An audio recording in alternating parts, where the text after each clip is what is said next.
সুপ্রভাত। আবার চলে এলাম সকলের সামনে আমাদের রান্নাঘরে।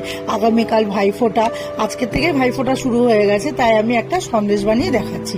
প্রথমে আমি লিকুইড দুধ আমি ফ্রাই প্যানের মধ্যে একদম জাল দিতে বসিয়ে দেবো। দেখে কিছুটা জাল দেওয়ার পর তারপরে আমি পরিমাণ মতো ওর মধ্যে চিনি দিয়ে দেবো। এবার চিনিটাকে দিয়েও ভালো করে ফোটাতে থাকবো। তারপরে আমি গুঁড়ো দুধ দিয়ে দেবো। গুঁড়ো দুধটা থেকে বেশ করে নাড়তে নাড়তে যখন একটু ভারী ভারী হয়ে আসবে, তখন আমি ছোট এলাচ গুঁড়ো করে রেখেছি, সেই গুঁড়োটাকে দিয়ে দেবো।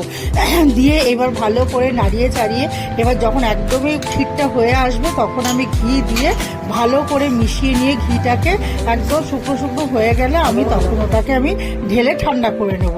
নিয়ে এবার হাতের মধ্যে ঘি মাখিয়ে আমি ক্ষীরটাকে একদম হাতের মধ্যে একদম ভালো করে পাকিয়ে নিয়ে গোল গোল করে এবার আমি কাগজের বাটির মধ্যে করে নিয়ে সাজিয়ে পরিবেশন করব। তাহলেই তৈরি হয়ে যাবে আমার ক্ষীর বাটি সন্দেশ।